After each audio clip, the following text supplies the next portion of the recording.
बेटा इस टाइप के क्वेश्चन में क्या करना होता है, कभी भी यदि आपको ऐसा क्वेश्चन गिवन है तो सिंपल वैसे ही करना है बैठो, जैसे कि अभी तक आप लोग करते आए हुए थे। यहाँ आपका जो LHS गिवन है, आपको LHS और RHS गिवन है। इन्होंने बोला कि ये जो आपका नंबर है ये किसके इक्वल है, आपका a प्लस b रूट 7। तो आपको क्या निकालना है, we have to find the value of a and b। ऐसे क्वेश्चन में हम क्या करते हैं कि पहले जो आपको LHS गिवन है उसे रेशनलाइज करेंगे, जैसे हम लोगों ने सीखा। कैसे रेशनलाइज करते हैं, देखो आपको गिवन है बेटा 3 plus root 7 upon 3 minus root 7। बताओ बेटा इसे रेशनलाइज करने के लिए हम किससे मल्टीप्लाई डिवाइड करेंगे, 3 प्लस रूट 7 से मल्टीप्लाई किया और 3 प्लस रूट 7 से डिवाइड कर दिया।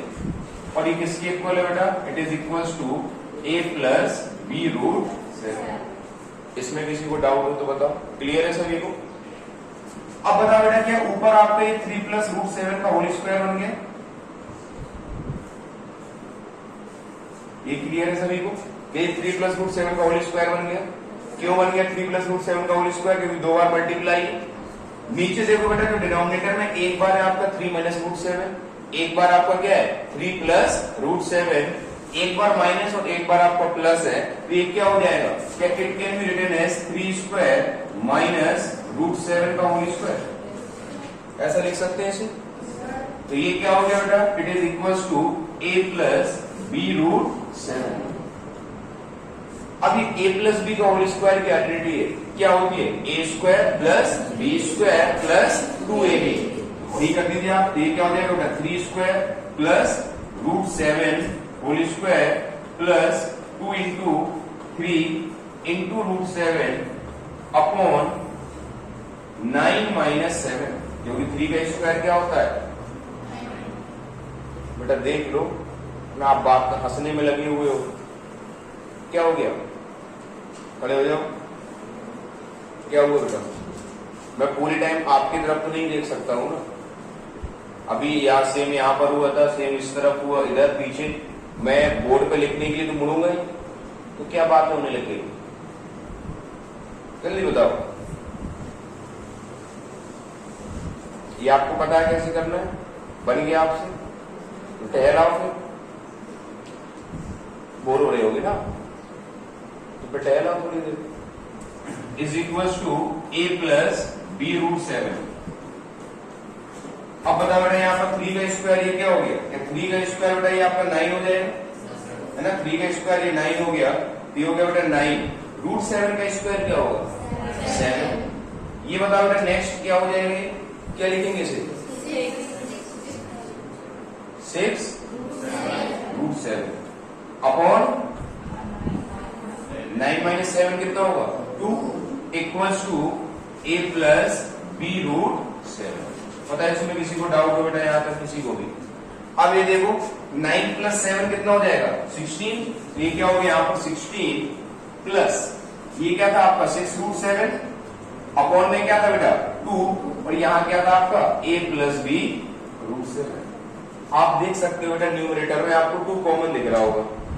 देखो यहाँ पर आप यदि 2 कॉमन ले लेते हैं, ये क्या हो जाएगा आपका 8 plus 3 root 7 upon 2 equals to a plus b root 7। ये क्लियर है क्या सभी को बेटा। यहाँ 2 से 2 कैंसिल आउट हो जाएगा, तो क्या ये बेटा 8 plus 3 root 7 is equals to a plus b root 7 हो जाएगा। अब बस यहाँ के बाद बेटा कहानी जो कि आपको अच्छे समझनी है, यहाँ क्योंकि रेशनलाइजेशन हम ऑलरेडी सीख चुके हैं। इसके बाद क्या करना है, LHS और RHS को आपको कंपेयर करना है। LHS और RHS को कंपेयर करने का मतलब बेटा क्या हो गया कि जो आपका रेशनल नंबर है उसको इक्वल कर दो, और जो आपका इरेशनल नंबर है उसको भी आप इक्वल कर दो। देखो बेटा यहाँ पर a है और यहाँ पर क्या है आपका a, तो a किसके इक्वल हो जाएगा आपका। यहाँ देखो बेटा क्या है आपका b रूट 7, और इस तरफ बेटा क्या है आपका 3 रूट 7। मतलब सेम वाले टर्म्स को हम क्या कर देंगे, इक्वल कर देंगे। रूट 7 तो आपका कैंसिल आउट हो गया, एक्चुअली यहाँ पर क्या हो गया, तो आंसर क्या हो गया a इक्वल्स टू 8 और b इक्वल्स टू 3। वैसे ये स्टेप लिखने की जरूरत नहीं थी। यहाँ देखो आपका रूट 7 का कोफिशिएंट क्या है, रूट 7 का कोफिशिएंट क्या है 3, और यहाँ पर बेटा देखो रूट 7 का कोफिशिएंट क्या है b। तो दोनों के कोएफिशिएंट को हम इक्वल कर दें तो b equal to directly answer क्या हो जाएगा 3। बट आपसे छोटी गलती ना हो इसके लिए आप सीधे क्या कर सकते हैं कि जो रेशर वाला टर्म है उसको हमने डायरेक्टली इक्वल कर दिया। इक्वल करेंगे तो √7 से √7 कैंसिल आउट हो जाएगा और b की वैल्यू पता चल जाएगी। अब देखो बेटा इसमें किसी को डाउट हो तो पूछ लो, अदरवाइज नोट कर लो।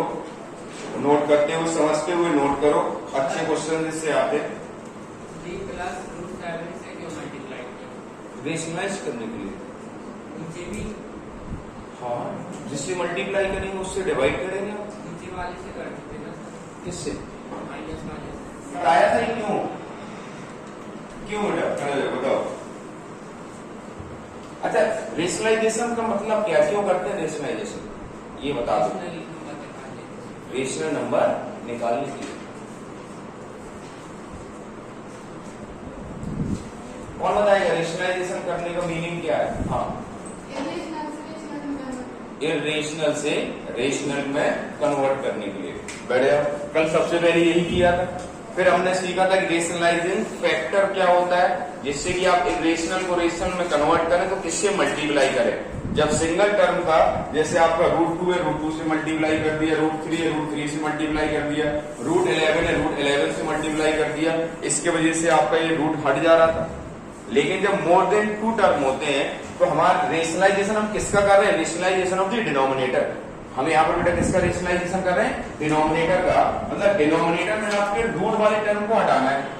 अब डिनोमिनेटर से रूट वाला टर्म आपको कब हट सकता है? जब आपको मैंने बताया था यदि यहाँ पर माइनस हो तो आप प्लस वाले से मल्टीप्लाई डिवाइड करो। क्यों प्लस वाले से करते हैं? क्योंकि इससे आपकी आइडेंटिटी बन जाती है। कौन सी आइडेंटिटी? a+b into a-b। जब ये आइडेंटिटी बनती है तो फर्स्ट टर्म का स्क्वायर माइनस सेकंड टर्म का जैसे स्क्वायर करते हैं तो उससे रूट वाला टर्म हमेशा कैंसिल आउट हो जाता है। नहीं तो आप यदि 3 - √7 से मल्टीप्लाई और डिवाइड करेंगे तो रूट का रूट ही बना रहेगा, डिनोमिनेटर से आपका रूट हटेगा ही नहीं। तो फिर रेशनलाइजेशन का फायदा ही क्या हुआ? क्या समझ में आया? खड़े हो जाओ। आप क्लास में टेंशन पे बेटा करते ही नहीं हो। अगर सर माइनस वाले से करेंगे तो रूट निकलेगा नहीं, और अगर प्लस वाले से करेंगे तो आइडेंटिटी बन जाएगी a+b a-b। जितने भी कल क्वेश्चन हमने किए, काफी क्वेश्चन किए होंगे ना कल, सब में हमने अपोजिट पोलैरिटी वाले से ही किया था। मतलब अपोजिट पोलैरिटी का मतलब क्या है? यदि प्लस वाला है डिनोमिनेटर में तो माइनस से मल्टीप्लाई डिवाइड किया, यदि माइनस वाला है तो प्लस से मल्टीप्लाई डिवाइड किया। क्यों किया? जिससे डिनोमिनेटर आपका क्या हो जाए? एक रेशनल नंबर बन जाए। इसी वजह से हमने क्या, अच्छा मल्टीप्लाई डिवाइड ही क्यों कर रहे हैं? अकेला मल्टीप्लाई कर दोगे, मैं आपसे बोलूं कि 1 है या आपका 4 है, 4 में आपने ऐसा थोड़ी है कि आपको आंसर 20 चाहिए तो आपने 5 से मल्टीप्लाई कर दिया तो आपका हर आंसर आ जाएगा। तो जिससे मल्टीप्लाई करते हैं उसी से आप डिवाइड कर देते हैं तो एक्चुअली क्वेश्चन में कुछ चेंज ही नहीं हुआ। जिससे मल्टीप्लाई किया उसी से डिवाइड किया तो क्वेश्चन में कुछ चेंज ही नहीं हुआ। इसी वजह से सिर्फ मल्टीप्लाई करने से कुछ नहीं होगा। If you want to multiply then divide भी आपको करना पड़ेगा, तभी आपका एक जैसा रहेगा, अदरवाइज क्वेश्चन ही आपका चेंज हो जाएगा। तो ध्यान रखना, आपसे कोई भी पूछे रेशनलाइजेशन करते ही क्यों है तो पता तो होना चाहिए क्यों रेशनलाइजेशन करते हैं। बैठ जाओ। ऐसा नहीं कि सिर्फ इसके मन में ये क्वेश्चन होगा और 2-3 लोगों के मन में होगा, बाकी सोचते हैं चलो बोल दिया सर ने, बोलने दो क्या, हम भी वही कर लेंगे, आंसर तो आइए ना। अच्छी बात है, क्वेश्चन पुट करोगे तभी तो समझ में आएगा। अब उसे भूलेगा नहीं कभी कि आखिर प्लस क्यों करते हो माइनस क्यों करते हैं। ये क्लियर है यहाँ पर? ये नोट कर लिया सभी ने? ये बेटा नोट कर लिया। इसके बाद थोड़ी ये हो गया नोट, सभी का आंसर आ गया। कहीं पर किसी को डाउट हो तो बेटा पूछ लो। इधर सभी को समझ में आ गया?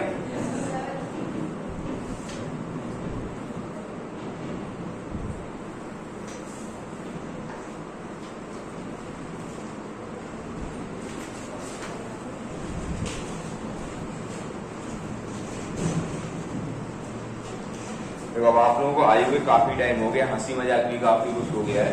अभी हम पढ़ रहे थे बहुत सिंपल चीजें, रेशनल नंबर, 2 रेशनल नंबर्स के बीच में आपसे रेशनल नंबर पूछे, रेशनल नंबर्स आपको निकालने हैं। नंबर लाइन पे रिप्रेजेंट करना है, कुछ भी ऐसा नहीं है जो आपने पहले ना पढ़ा हो। अब जैसे जैसे आगे बढ़ते जाएंगे तो आपके चैप्टर्स भी सीरियस होते जाएंगे, सीरियस होने का मतलब डिफिकल्ट होते जाएंगे, तो अब आप लोगों को भी उसी अकॉर्डिंग मेहनत करनी पड़ेगी।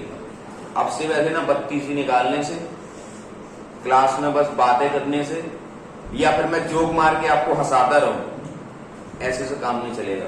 थोड़ा शुरुआत में आपको भी अच्छा लगना चाहिए, नहीं पता चला पहले दिन से हम कूदना शुरू कर दें। ऑब्वियस सी बात है, आप यहाँ पर आए हो तो ये तो किसी ने नहीं सुना होगा ना कि नहीं क्वेस्ट फॉर एजुकेशन चले जाओ, वहां बहुत मजे करेंगे। क्या इस वजह से कोई आया है? एक आध आया है क्या कोई वैसा? किसी को ऐसा पता चला हो कि वहां बहुत मजे होते हैं? पता चला क्या? नहीं पता चला? कल कहाँ टहल रहे थे रसान? बड़ा खुश थे हो?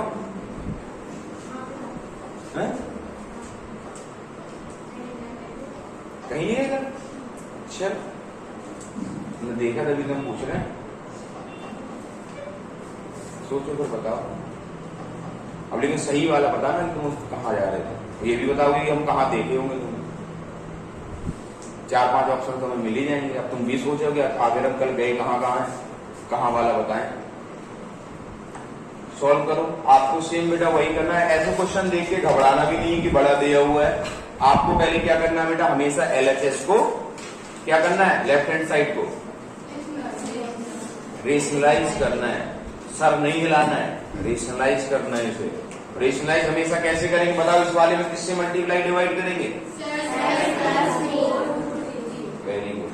देखो बाकी लोगों को, आप लोग आज यहाँ पर पहली क्लास में पहली बार लाइट गई है, बढ़िया ठंडक ठंडक रहती थी, बड़े आराम से खुशों को पढ़ाता था। इधर बेटे ये 3-3 के यहाँ पीछे, ये उड़ जाओ, उससे उड़ जाओ, बैठ जाओ कहीं भी। कोई बेटा छोटा सा इंसान अकेला बैठा है, उसकी थोड़ा साथ में बैठ जाएगा। तो स्टार्ट कर दो बेटा कहानी जल्दी।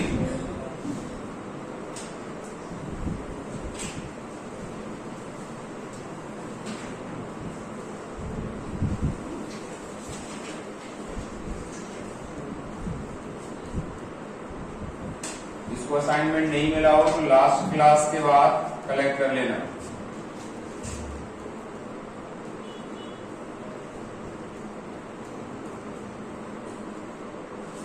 बोर्ड की तरफ कोई नहीं देखेगा, मुंडी को घुमा दूंगा, मैं सॉल्व भी नहीं कर रहा। सीखने के मूड में बेटा कोई रह तो नहीं गया जिसकी अटेंडेंस नहीं हुई हो? पहली क्लास है क्या? पहली क्लास से मक्कारी हंस रहे हो? क्या नाम है? अखिल राजपूत, अंकित राजपूत। इतना मतलब खुश क्यों, क्या हुआ? समझ में आ गया क्या? सब आ गया? खा क्या रहे हो? कुछ तो खा रहे हो।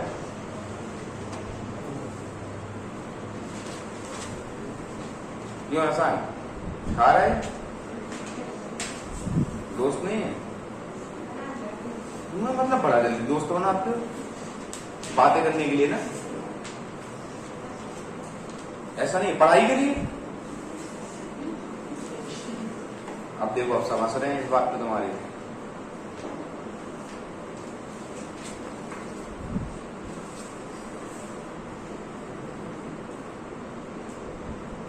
दो मिनट के अंदर सॉल्व करना है। आप लोगों में से बहुत लोग चॉकलेट लेके आने थे मेरे लिए। अरे तो हमारे पास आएगी तब तो हम फिर देंगे। अरे बहुत कंजूस हो तुम लोग यार।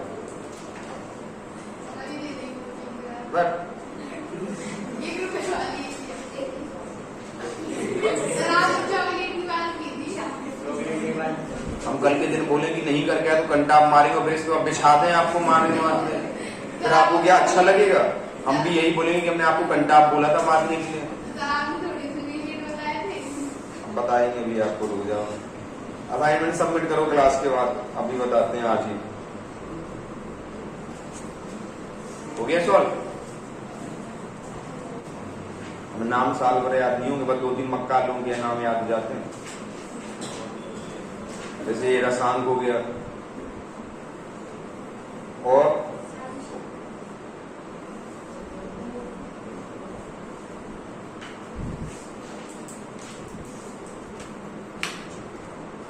हो गया बेटा।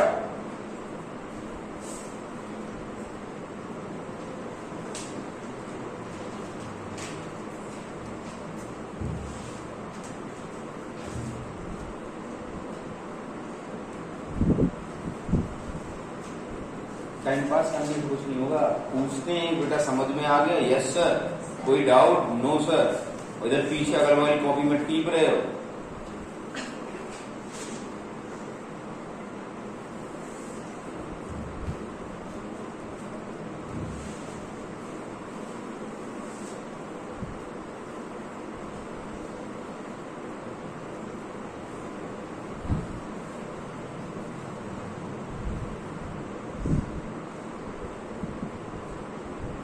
आंसर जरूर नहीं कि एक ही वैल्यू, अच्छा इसमें तो आंसर भी लिखा हुआ है, ये मैच भी कर सकते हो, a equals to 1/2 b equals to 9। जल्दी सॉल्व करो बेटा। चलो मैं सॉल्व करा दूं, देखो अब यहाँ पर, अब ऐसे आप लोग इंतजार किया फिर तो ये तो आपको करना ही करना है। अब इसके बाद क्या किया बेटा, अब ये देखो ना तो आपके दोनों सेम है, यदि दोनों सेम होते तो फिर क्या हो जाता आपका a प्लस बी का होल स्क्वायर की आइडेंटिटी लग जाती। ऐसा नहीं है तो क्या करो आप इंडिविजुअली मल्टीप्लाई कर दो। 5 का मल्टीप्लाई बेटा 7 में, बताओ कितना हो जाएगा। 5 का मल्टीप्लाई 4√3 में 20√3, क्या घूमी हो जाती है बीच में जैसे रूट आता है तो मैंने आपको बताया था ना 5 इंटू 4 कितना हो गया 20, और ये आपका √3। अब √3 का मल्टीप्लाई 7 में,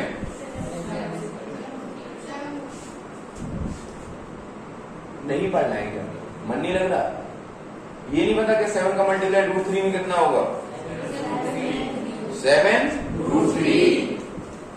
√3 का मल्टीप्लाई बेटा 4√3 में 12। Very good. ये बेटा क्या हो गया 7 square minus 4√3 whole square equals to बेटा क्या हो जाएगा 94a प्लस 3√3। देन इसके बाद बेटा ये देखो 35 प्लस 12 कितना हो गया आपका 35 प्लस 12 47। 20√3 प्लस 7√3 27। दोनों √3 है तो बेटा ऐड हो ही सकते हैं ना। 7 का स्क्वायर 4√3 का स्क्वायर मल्टीप्लाई करके देख लो 4 इंटू 4 16, √3 इंटू √3 3, 16 इंटू 3 कितना होता है 48 हो जाएगा 48। बताओ इसमें किसी को डाउट, सभी क्लियर है। क्या तुम लोग टीपने लग जाएगा और नहीं तो क्लास के बाद देखूंगा किसी दिन, पूरे टाइम लिखते रहते हो, सुनना नहीं है कुछ। बताओ इसमें कोई दिक्कत, मैंने पहले ही बताया क्योंकि मैं इसलिए आपसे बार बार बोल रहा हूं, आप लोग यही नहीं कर पाते हो एग्जाम में। जब एग्जाम में आता है √3 को √3 से ऐड करना, √3 का मल्टीप्लाई आ जाता है, आप लोग mostly more than 90% student square नहीं कर पाते हैं। इसी वजह से मैंने लास्ट क्लास में भी देखो इसको क्या किया था, स्क्वायर करके बताया था कैसे स्क्वायर करना होता है। ये नहीं कि एक चमत्कार सा नहीं, हमें तो ऐसा लग रहा 4√3 का स्क्वायर 50 आना चाहिए तो आपने लिख दिया। आपको जहां दिक्कत होती है कर दो। मैक्सिमम क्या होगा, यदि आप 4√3 और 4√3 का मल्टीप्लाई करके क्लास की कॉपी में देख लेंगे यदि एग्जाम में, तो 4 इंटू 4 16, √3 इंटू √3 3, ये कितना हो गया 48। शायद आपको मैक्सिमम 1 मिनट लग जाएगा, बट आपका क्वेश्चन गलत नहीं होगा। यदि आपने स्क्वायर एडिशन ही गलत कर दी तो फिर आगे सॉल्व करने का कोई फायदा ही नहीं होगा। हम लोग 9th क्लास में रेशनलाइजेशन सीख रहे हैं, ना कि एडिशन मल्टीप्लीकेशन। तो आपका कोई भी क्वेश्चन एडिशन मल्टीप्लीकेशन डिवीजन की वजह से गलत नहीं होना चाहिए। दिक्कत होती है, मैंने पहले भी बोला है, क्लास में पूछ लो मैं बता दूंगा, कोई दिक्कत नहीं है। क्लास के बाद पूछ लो, क्लास के पहले पूछ लो, बट 9th क्लास में एडिशन आप गलत कर दो या मल्टीप्लीकेशन गलत कर दो, मुझसे बुरा कोई नहीं होगा। फिर मैं बताने के लिए तैयार हूं, मैं आपको अलग से बैठ के पढ़ाने के लिए भी रेडी हूं। आपको नहीं एडिशन आता, आपको नहीं स्क्वायर करना आता, आप मुझे बताओ, मैं आपको पढ़ाऊंगा, उसमें मुझे कोई दिक्कत नहीं है। बट जैसे ही आपसे मैं पूछता हूं कोई चीज आप नहीं बोल पाते, इसका मतलब आप खुद क्लियर नहीं हो। बहुत सारे लोग यही नहीं समझ पाते, कहीं पर √3 प्लस √5 लिखा होता है, ये दोनों बेटा अलग अलग है। और इसको √8 लिख देते हैं। बेटा √3 √5 के साथ कभी ऐड हो ही नहीं सकता है ना। और बहुत सारे लोग बेटा इसको √8 लिख देते हैं। मोर देन 50% स्टूडेंट इसे √8 लिख देते हैं। √3 के साथ ऐड हो सकता है, √5 के साथ ऐड हो सकता है, √7 के साथ ऐड हो सकता है। कहीं पर ये आता है जैसे 5 × 2 √3, कोई दिक्कत नहीं है बेटा, रेशनल और रेशनल नंबर का मल्टीप्लाई कर दो। 5 × 2 कितना हो गया 10, ये क्या हो गया आपका 10√3। ये बहुत छोटी चीजें हैं, बट एग्जाम में आप लोग सबसे ज्यादा गलती इसी में करते हो। ये नहीं आप अपने आप में 30 मार्क का समझ रहे हो, नहीं हम तो ऐसा, हमको गलती कर ही नहीं सकती ऐसी बेवकूफी वाली। बट मैं हर साल देखता हूं मोस्टली 90% से ज्यादा स्टूडेंट ऐसी गलती कर देते हैं। वैसी कहीं दिक्कत होती है आप पूछ लिया करो, क्लास में कोई हेजिटेट करने की जरूरत नहीं है। बेटा ये किसके इक्वल हो गया यहाँ पर 94a प्लस 3√3b। अब ये देखो 47 प्लस 27√3 हो गया बेटा। 49 माइनस 48 क्या हो गया 1 से डिवाइड करो, क्या कोई चेंज आता है? नहीं आता है, उसको एजिटेट रहने दिया। Is equal to 94a plus 3√3b। मैंने आपको बोला था a और b की वैल्यू निकालने में समस्या होती है। आप क्या करो, रेशनल पार्ट को इक्वल कर दो और इरेशनल पार्ट को इक्वल कर दो। इसमें देखो बेटा रेशनल पार्ट क्या है आपका 47 और यहां पर बेटा RHS में रेशनल पार्ट कितना आपका 94a।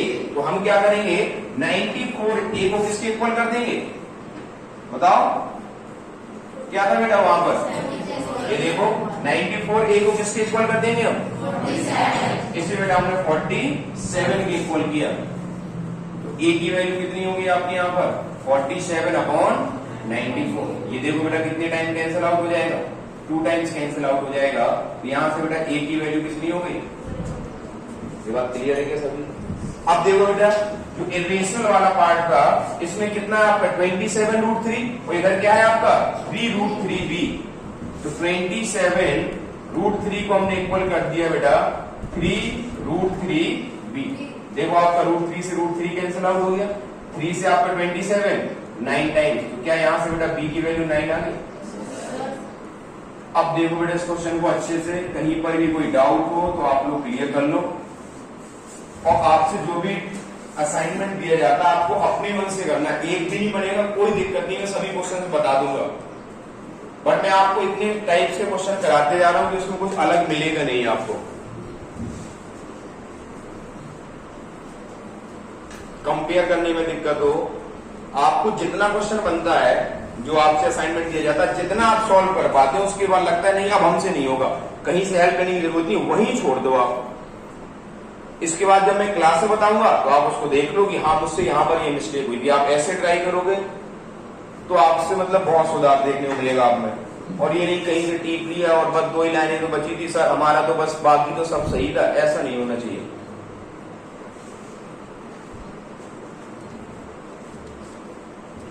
गायब बिल्कुल नहीं होना, मेरी क्लास में तो बिल्कुल भी नहीं। इस बार तो संडे को क्लास कम ली थी। आप कभी मैं क्लास नहीं रहा तो कल मनी का भी पूरा रेशनलाइजेशन निपटा देता हूँ। इससे जो गायब रहे है ना, कम से कम अगली बार सोचे तो।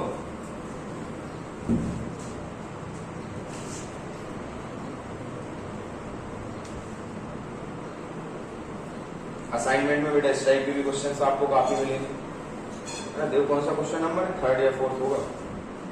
असाइनमेंट मिला किसी नहीं, ये क्लास के बाद